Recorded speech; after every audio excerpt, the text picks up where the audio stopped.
Hello बच्चों, मैं PPS आप सभी का स्वागत करता हूं आपके अपने YouTube channel psychology by PPS. I hope आप सब ठीक हो गए।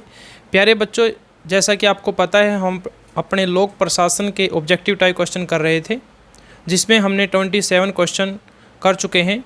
आज की क्लास में हम आगे से स्टार्ट करते हैं और उन क्वेश्चनों को करते हैं।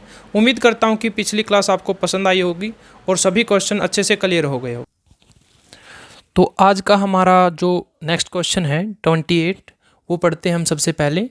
राष्ट्रपति को सहायता एवं परामर्श देने के लिए एक मंत्री परिषद होगी जिसका प्रधान या प्रधानमंत्री होगा। यह प्रावधान भारतीय संविधान के किस अनुच्छेद में किया गया है? तो ऑप्शन ए है अनुच्छेद 53, ऑप्शन बी है अनुच्छेद 73, ऑप्शन सी है अनुच्छेद 74 या उपरोक्त में से कोई नहीं। तो ये बात किस अनुच्छेद में कही गई है? आर्टिकल 74 74 में ये बात कही गई है। क्या राष्ट्रपति को सहायता व परामर्श देने के लिए एक मंत्री परिषद होगी जिसका प्रधान कौन होगा? प्रधानमंत्री। और उस प्रधानमंत्री की नियुक्ति कौन करेगा? राष्ट्रपति करेगा। इसमें एक क्वेश्चन और आता है, वो मैं आगे बताऊंगा आपको। आगे है 29 क्वेश्चन। भारत में मुख्य कार्यपालिका की भूमिका निभाता है। तो आपको पता है मुख्य कार्यपालिका कौन है भारत में? तो राष्ट्रपति है। लेकिन यहाँ पर एक बात ध्यान रखनी है, अगर वास्तविक पूछे तो हम प्रधानमंत्री कहेंगे और नामात्र की कार्यपालिका पूछे तो हम राष्ट्रपति कहेंगे। लेकिन यहाँ पर ऐसा कोई जिक्र नहीं है, न इन्होंने वास्तविक बोला है न इन्होंने नामात्र का बोला है। तो यहाँ पर हम राष्ट्रपति को टिक करेंगे। तो option A is right answer. आगे है भारत के प्रथम राष्ट्रपति थे। तो आप जैसा कि आप जानते हो भारत के जो प्रथम राष्ट्रपति थे वो थे डॉक्टर राजेंद्र प्रसाद। सबसे लंबा कार्यकाल भी रहा है इनका। प्यारे बच्चों, मैं आपको बता दूं इसका जो राष्ट्रपति का पद कैसे बना था। तो जैसा कि आपने इतिहास में पढ़ा होगा, जब प्लासी और बक्सर की लड़ाई हुई उससे पहले बंगाल के अंदर नवाब हुआ करते थे। अलीवर्दी खान, सिराजुद्दौला, ये नाम आपने सुने होंगे। मीर कासिम, मीर जाफ़र।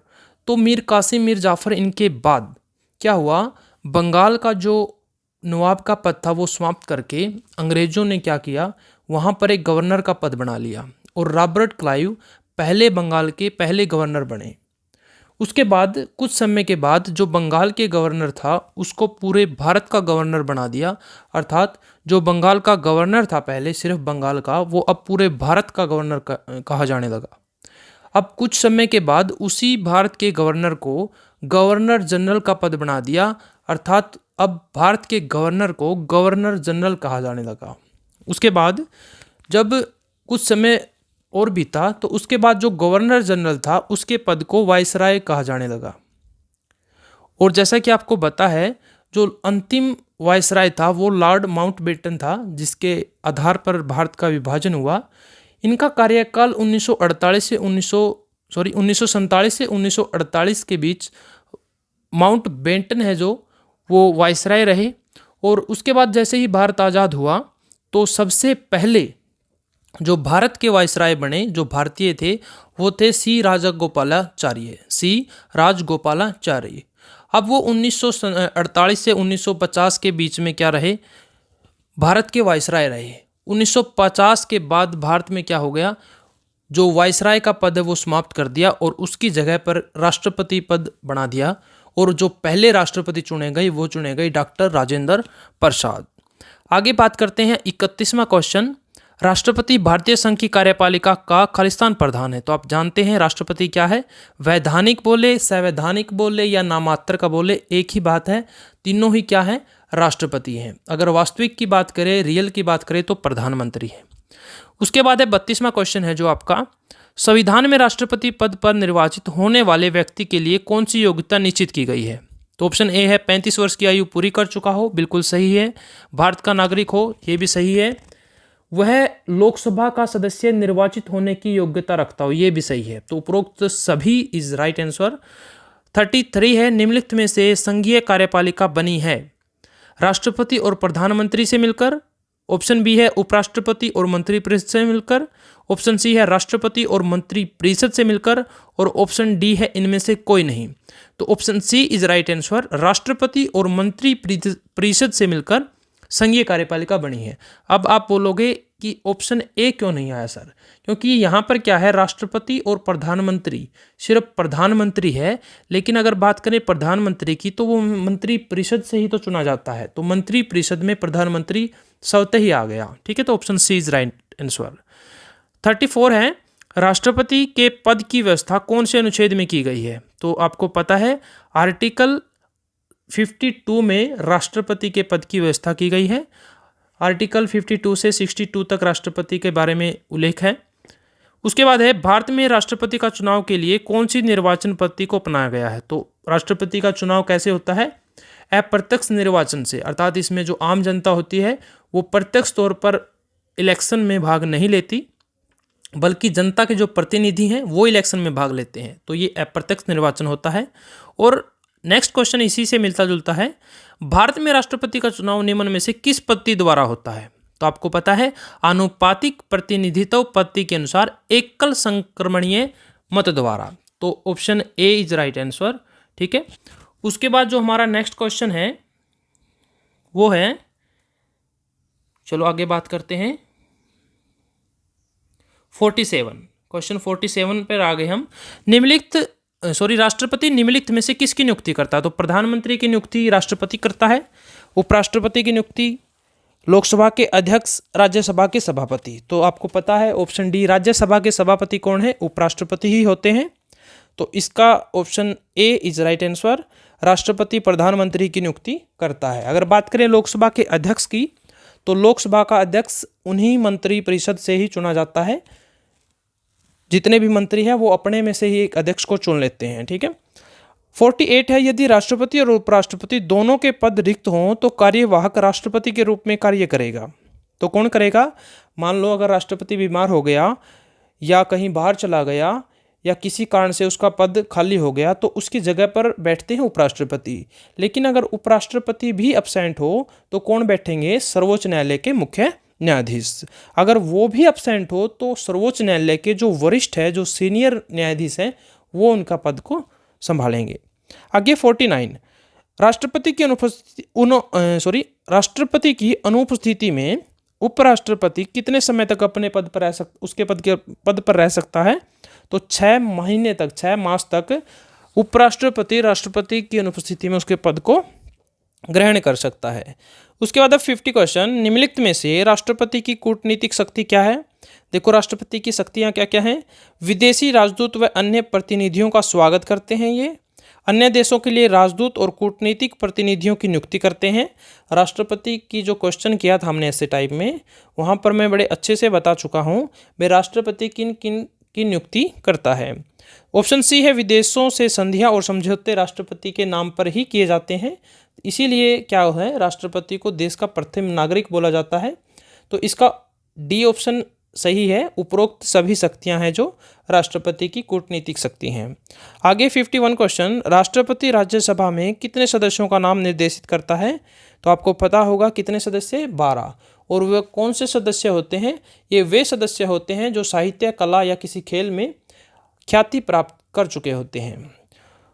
इसी से मिलता जुलता एक क्वेश्चन आपको याद होना चाहिए, राज्यसभा में 12 सदस्यों को मनोनीत करता है, और अगर बात करें लोकसभा की तो उसमें राष्ट्रपति 2 एंग्लो इंडियन को मनोनीत करता है। अगर यहाँ लोकसभा का पूछे तो आंसर 2 होगा।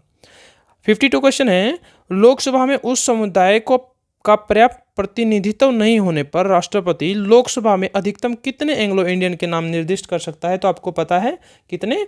2। राष्ट्रपति किस प्रकार के विधेयक को सुझाव के साथ पुनः विचार के साथ लौटा सकता है? साधारण विधेयक, धन विधेयक। देखो साधारण विधेयक क्या होता है, धन विधेयक क्या होता है, ये बजट वाले लेसन में मैं बड़े अच्छे से बता चुका हूँ।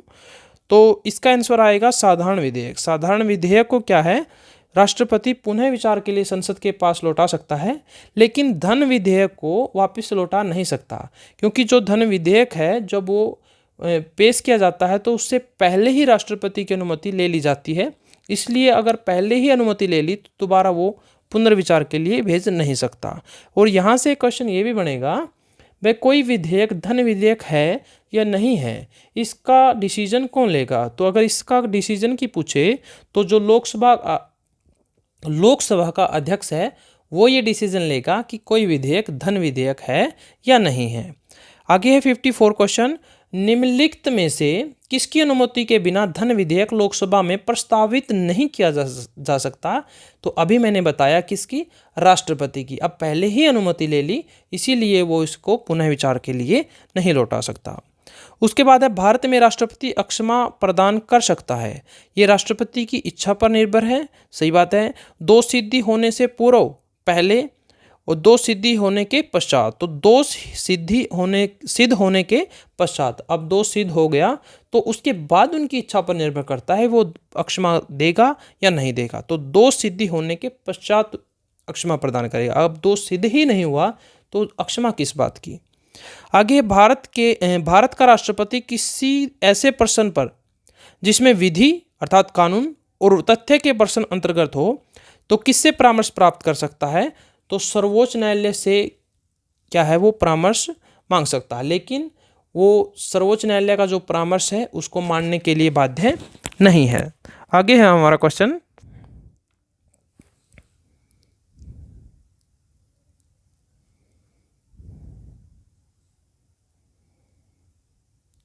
वेट बच्चों, हम शायद छोड़ गए इसको, चलो ऑफ कर लेते हैं, कोई बात नहीं। 37 क्वेश्चन, राष्ट्रपति को पद धारण करने से पहले कौन शपथ दिलवाता है? तो राष्ट्रपति को कौन शपथ दिलाता है? सर्वोच्च न्यायालय का जो मुख्य न्यायाधीश है वो राष्ट्रपति को उसके पद की शपथ दिलाता है। अगर बात करें नेक्स्ट क्वेश्चन की 38, तो भारत में कोई भी व्यक्ति राष्ट्रपति पद के लिए कितनी बार निर्वाचित किया जा सकता है?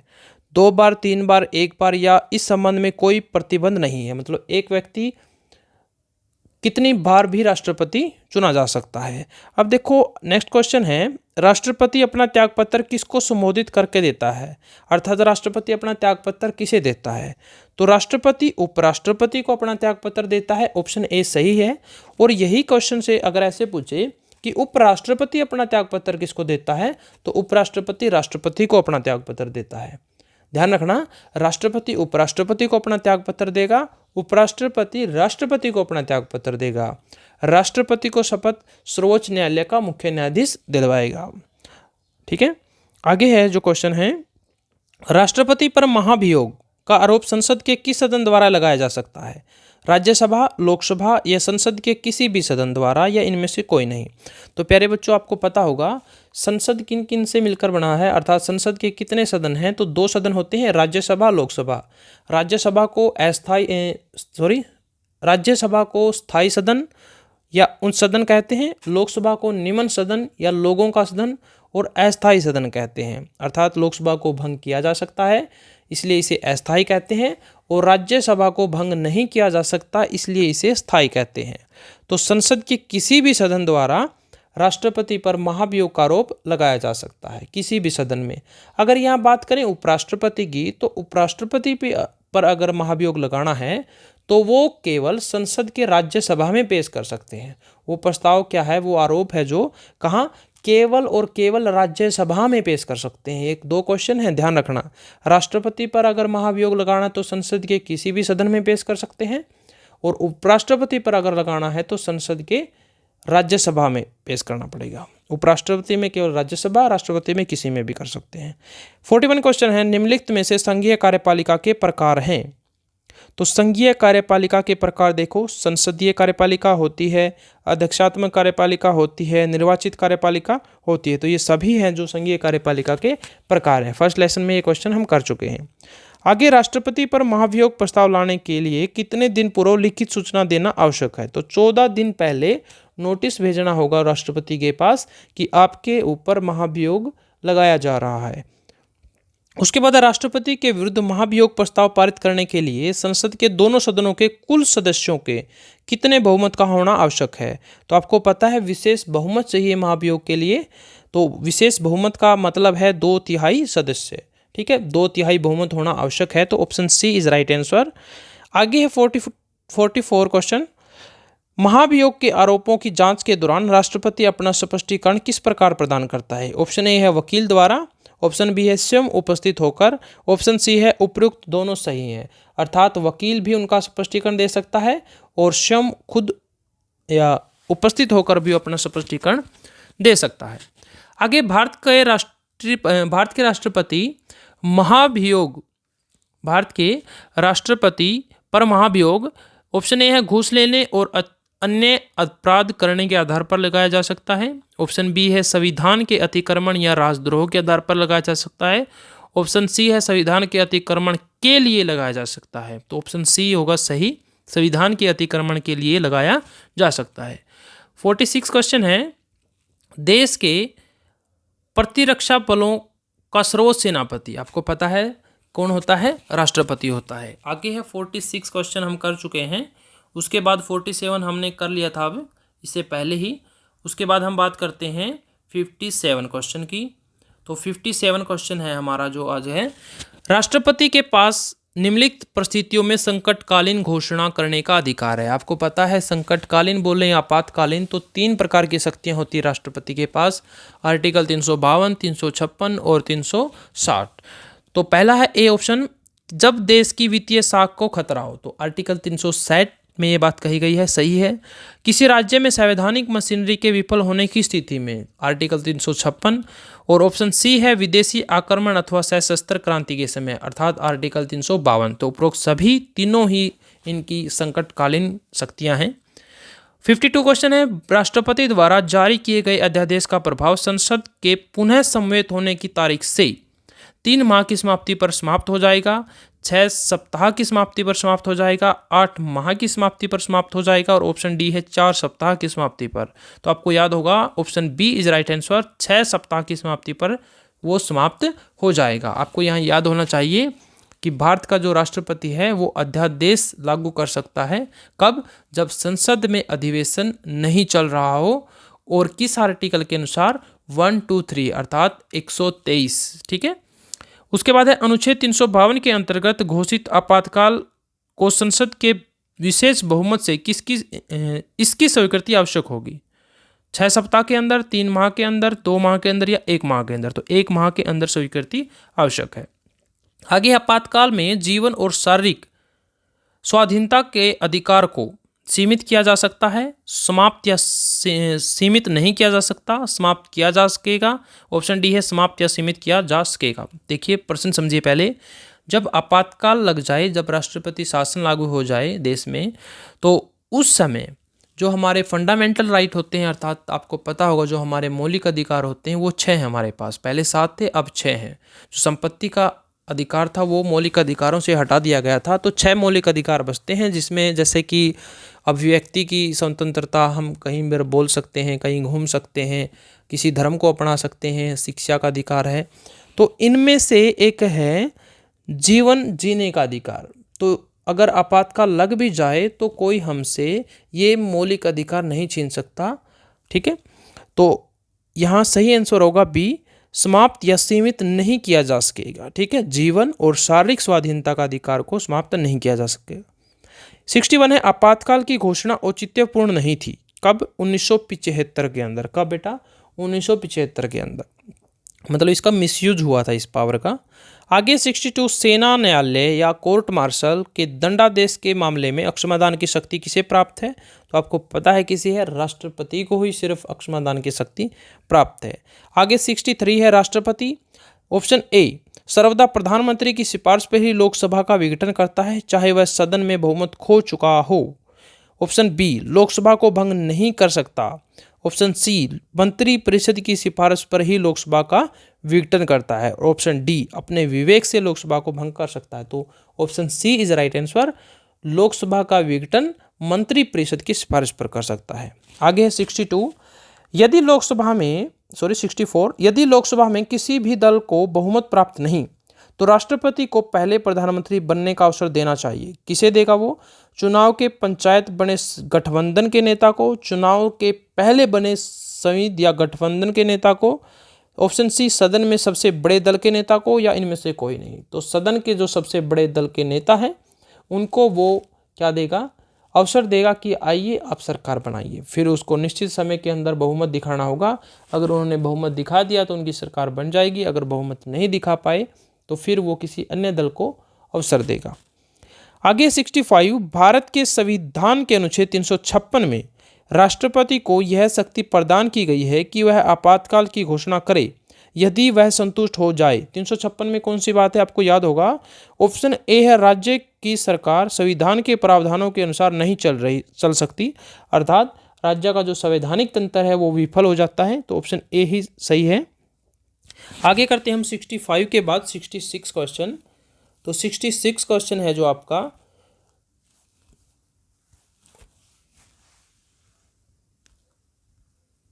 चलिए शुरू करते हैं। राष्ट्रपति जस्ट वन मिनट बेटा। राष्ट्रपति की स्वीकृति के लिए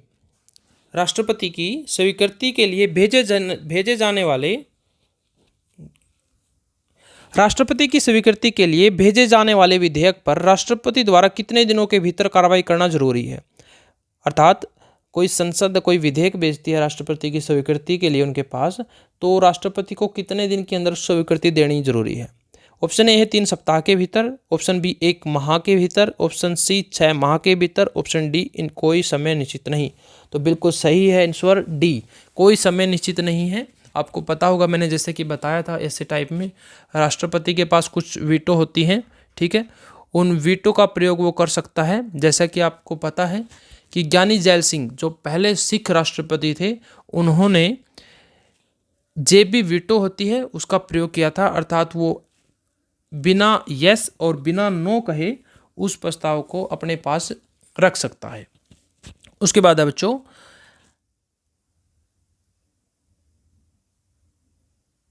67 क्वेश्चन, राष्ट्रपति द्वारा अध्यादेश किन परिस्थितियों में जारी किया जाता है। तो कब करता है? संसद में अधिवेशन न रहने की स्थिति में। तो option A is right answer. आगे है निम्नलिखित में से कौन सा एक भारत के राष्ट्रपति का संवैधानिक विशेषाधिकार नहीं है। किसका राष्ट्रपति का अधिकार नहीं है? लोकसभा को विघटन करना, राज्यसभा का आह्वान करना, विधायी विधेयक को पुनर्विचार के लिए वापस भेजना, वित्त विधेयक को पुनर्विचार के लिए वापस भेजना। तो वित्त विधेयक को पुनर्विचार के लिए वापस भेजना ये इसका विशेष अधिकार नहीं है। Option D is right answer. 69 है ऐसे व्यक्ति का नाम बताओ जिसने राज्यपाल, उपराष्ट्रपति और राष्ट्रपति पद पर कार्य किया हो। तो आपको पता होगा कौन है वो, डॉक्टर जाकिर हुसैन है जो, वो ऐसे व्यक्ति हैं जो राज्यपाल भी रह चुके हैं, उपराष्ट्रपति भी रह चुके हैं और राष्ट्रपति के पद पर भी कार्य कर चुके हैं। आगे 70 भारत के वर्तमान प्रधानमंत्री हैं, कौन है? नरेंद्र मोदी। अगर बात करें राष्ट्रपति की तो रामनाथ कोविंद, और बात करें अगर उपराष्ट्रपति की तो वेंकैया नायडू हैं जो हमारे वर्तमान में उपराष्ट्रपति हैं। और अगर बात करें वित्त मंत्री की तो निर्मला सीतारमण जो हमारे वित्त मंत्री हैं। तो ये सभी बातें ध्यान में रखेंगे। अगर बात करें सर्वोच्च न्यायालय के मुख्य न्यायाधीश की तो श्री अरविंद बोबडे हैं जो वर्तमान में सुप्रीम कोर्ट अर्थात सर्वोच्च न्यायालय के मुख्य न्यायाधीश हैं। इनमें से एक आधा क्वेश्चन आ ही जाएगा आपके एग्जाम में। 71 है राष्ट्रपति के चुनाव में कुल मतदान के कितने हिस्से से कम मत मिलने पर प्रत्याशी की जमानत जब्त हो जाती है। 1/4, 1/8, 1/6 और 1/10। तो 1/6 वोट मिलने उसे जरूरी है। अगर इससे कम मिले तो राष्ट्रपति का चुनाव जो लड़ रहा है उसकी जमानत जब्त हो जाएगी, अर्थात जो धनराशि वो इलेक्शन लड़ने के लिए जमा करता है वो धनराशि उसको वापस नहीं मिलेगी। आगे है 72 राष्ट्रपति निम्न में से किन उच्चाधिकारियों की नियुक्ति करता है। राज्यपाल की करता है, प्रधानमंत्री की करता है, भारत के महान्यायाधीश की भी करता है। तो उपरोक्त सभी इज राइट आंसर। आगे है निम्नलिखित में से किस प्रसंग में सर्वोच्च न्यायालय ने राष्ट्रपति को परामर्श देने से इनकार कर दिया। करंट का क्वेश्चन है ये। ऑप्शन ए है विशेष अदालत विधेयक, बी कावेरी जल विवाद, सी अयोध्या विवाद के प्रसंग में, और डी है केरल शिक्षा विधेयक में। तो अयोध्या विवाद के प्रसंग में सुप्रीम कोर्ट ने राष्ट्रपति को परामर्श देने से इनकार कर दिया। 74 क्वेश्चन है प्रधानमंत्री के राष्ट्रपति व मंत्री परिषद के मध्य संवाद चैनल के रूप में कार्य करने की व्यवस्था है। तो ऐसी बात किस अनुच्छेद में है? अनुच्छेद 78 78 के द्वारा प्रधानमंत्री के राष्ट्रपति व मंत्री परिषद के मध्य संवाद चैनल के रूप में कार्य करने की व्यवस्था है। मतलब प्रधानमंत्री राष्ट्रपति और मंत्री परिषद के बीच में कड़ी का काम करेगा। ये बात किस में है? अनुच्छेद 78 में। 75 क्वेश्चन है अध्यादेश जारी करने का अधिकार राष्ट्रपति का कौन सा अधिकार है। तो कौन सा है? प्रशासनिक, विधायी या व्यक्तिक। तो अध्यादेश जारी करना अर्थात कानून बनाना क्या होगा? एक विधायी शक्ति होगी, विधायी अधिकार होगा। आगे हम बात करते हैं 76 क्वेश्चन की। 76 क्वेश्चन की चलिए शुरू करते हैं। निम्न में से कौन सा राष्ट्रपति के निर्वाचन में तो मतदान नहीं करते किंतु उपराष्ट्रपति के निर्वाचन अर्थात चुनाव में मतदान करते हैं? सोचिए, इस क्वेश्चन को बड़े अच्छे से बता चुका हूं मैं बड़े क्वेश्चनों में। तो राष्ट्रपति के चुनाव में जो भाग लेते हैं वो होते हैं लोकसभा के निर्वाचित सदस्य, राज्यसभा के निर्वाचित सदस्य और राज्यों की विधानसभाओं के निर्वाचित सदस्य है। यहाँ पर कौन नहीं भाग लेगा? जो मनोनीत सदस्य है वो। तो ऑप्शन ए सही होगा, संसद के मनोनीत सदस्य है। ये राष्ट्रपति के निर्वाचन में तो भाग नहीं लेते लेकिन उपराष्ट्रपति के निर्वाचन में ये अवश्य भाग लेते हैं। आगे 77, निम्नलिखित में से कौन राष्ट्रपति 2 कार्यकाल तक अपने पद पर बने रहे? तो डॉक्टर राजेंद्र प्रसाद हैं, वो लगातार 2 बार राष्ट्रपति के पद पर रहे, भारत के पहले राष्ट्रपति थे ये। आगे प्रधानमंत्री संसद द्वारा निर्वाचित होता है, लोकसभा द्वारा निर्वाचित होता है या राष्ट्रपति द्वारा नियुक्त किया जाता है? तो क्या होगा? राष्ट्रपति के द्वारा प्रधानमंत्री की नियुक्ति की जाती है। आगे 79 क्वेश्चन, निम्नलिखित में से किस संघ शासित क्षेत्र में राष्ट्रपति शासन की पहली बार लागू किया गया था? संघ शासित क्षेत्र में आपको पता होगा भारत में वर्तमान में 8 केंद्र शासित अर्थात संघ शासित क्षेत्र हैं और 28 स्टेट राज्य हैं।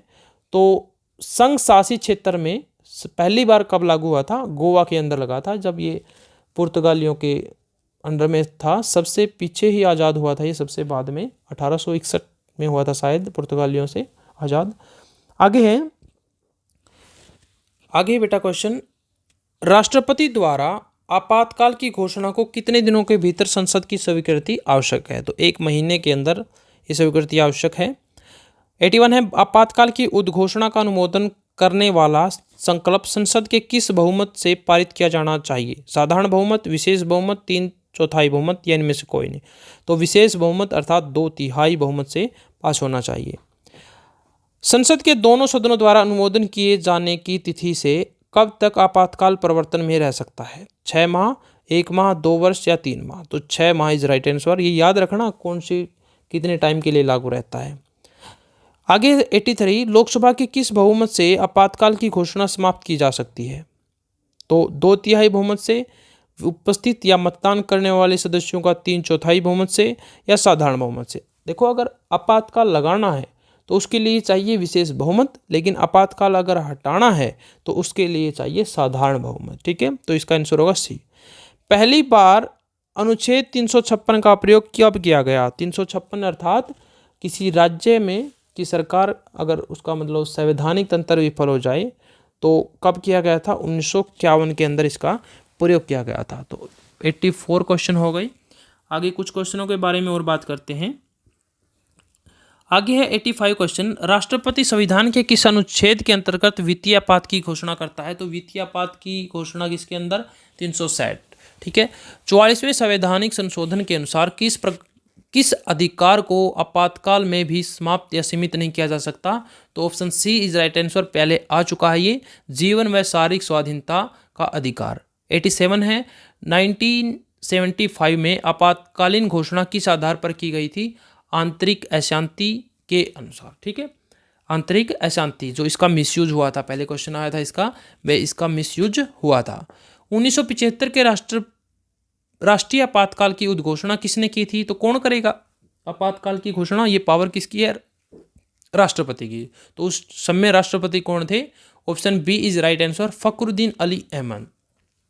आगे 89 क्वेश्चन, यदि आपातकाल की घोषणा के समय या उसके 1 माह के भीतर लोकसभा का विघटन हो जाता है तो नई लोकसभा को कितने दिनों के भीतर इस प्रस्ताव को स्वीकृति प्रदान करनी होगी? तो 30 दिन के अंदर। बिल्कुल, कितने? 30 दिन के अंदर उनको स्वीकृति आवश्यक है। ध्यान से पढ़ना, इंपॉर्टेंट क्वेश्चन है। 90 क्वेश्चन है, आपात उद्घोषणा के प्रवर्तक के समय संसद को किस सूची के विषयों पर कानून बनाने की शक्ति प्राप्त हो जाती है? तो समवर्ती सूची, संघ सूची, राज्य सूची, अवशेष सूची। तो आपको पता होगा संविधान में 3 सूचियों का उल्लेख है, जिसमें सबसे पहले संघ सूची, फिर है राज्य सूची, फिर है समवर्ती सूची। संघ सूची वो जिनके सभी विषयों पर कानून बनाने का अधिकार संघ अर्थात केंद्र को है। राज्य सूची वो होती है जिसके सभी विषयों पर कानून बनाने का अधिकार राज्य को होता है। और समवर्ती सूची में राज्य और केंद्र मिलकर कानून बनाते हैं। और अवशेष सूची वे सूची होती है, इनमें वे विषय शामिल होते हैं जो इन तीनों में शामिल नहीं होते। संघ सूची, राज्य सूची और समवर्ती सूची से में जो विषय शामिल नहीं होते वो सभी विषय अवशिष्ट सूची में होते हैं और इन पर कानून बनाने का अधिकार संसद को होता है। तो इसका सही आंसर क्या आएगा? राज्य सूची, क्योंकि आपातकाल लग जाएगा तो एकात्मक सिस्टम हो जाएगा, राज्य सरकारें भंग हो जाएंगी और सेंटर के हाथ में सारे शक्तियां चली जाएंगी। 91 क्वेश्चन है, किसी राज्य में राष्ट्रपति शासन लागू करने की अधिकतम अवधि कितने वर्ष है? तो ऑप्शन ए है 6 माह 3 वर्ष, सी है 4 वर्ष, डी है 5 वर्ष। तो 3 वर्ष, ठीक है। व्यवहार में अब तक किस राज्य में सबसे लंबी अवधि तक राष्ट्रपति शासन लागू रहा है? तो जम्मू कश्मीर के अंदर ज़्यादा लगते हैं और यहीं पर सबसे लंबा राष्ट्र लगा है। आगे है 94 क्वेश्चन, अनुच्छेद 356 के अधीन जारी की गई उद्घोषणा का संसद द्वारा कितने अवधि में अनुमोदन आवश्यक है? 1 माह, 2 माह, 3 माह और 1 वर्ष। तो 2 माह। ये क्वेश्चन है जो हमने राष्ट्रपति की शक्तियाँ करवाई थी आपातकालीन, उसमें एक साथ लिखे हुए हैं ये सभी बातें। वहाँ से आप अगर क्लास लगाओगे और उसको समझोगे तो आपको अच्छे से क्लियर होंगे। वहाँ जाना, उस क्लास को लगाना और वहाँ से समझने की कोशिश करना कि ये क्या सिस्टम है, कैसे क्या होता है ये वित्तीय आपातकाल या कोई भी आपातकाल घोषणा, इन सभी के बारे में बड़े अच्छे से समझा चुका हूँ मैं। तो प्यारे बच्चों, आज हमने 94 क्वेश्चन तक कर चुके हैं जो ऑब्जेक्टिव टाइप क्वेश्चन है। कल हम आगे करेंगे, करीब 270 क्वेश्चन है शायद इसमें MCQ, उन 270 को करेंगे, फिर हम ऑनलाइन करेंगे और फिर ब्लैंक्स करेंगे। तो उम्मीद करता हूँ प्यारे बच्चों आप सभी को समझ में आ गया होगा। कोशिश की है कि सभी क्वेश्चनों को ज्वाइंट करके समझाने की और इनके साथ साथ जो क्वेश्चन आ सकते हैं वो ज्वाइंट करके समझाने की कोशिश की है। तो प्यारे बच्चों, अगर क्लास पसंद आई हो तो लाइक ज़रूर करें, शेयर ज़्यादा से ज़्यादा करें, क्योंकि एग्ज़ाम का टाइम है, हो सकता है कि आपका एक शेयर काफ़ी बच्चों का भला कर दे। तो प्यारे बच्चों, अगर पसंद आई हो तो लाइक ज़रूर करें, शेयर करें और अभी तक सब्सक्राइब नहीं किया तो सब्सक्राइब ज़रूर कर लें चैनल को। ओके बच्चों, thank you, have a nice day, take care.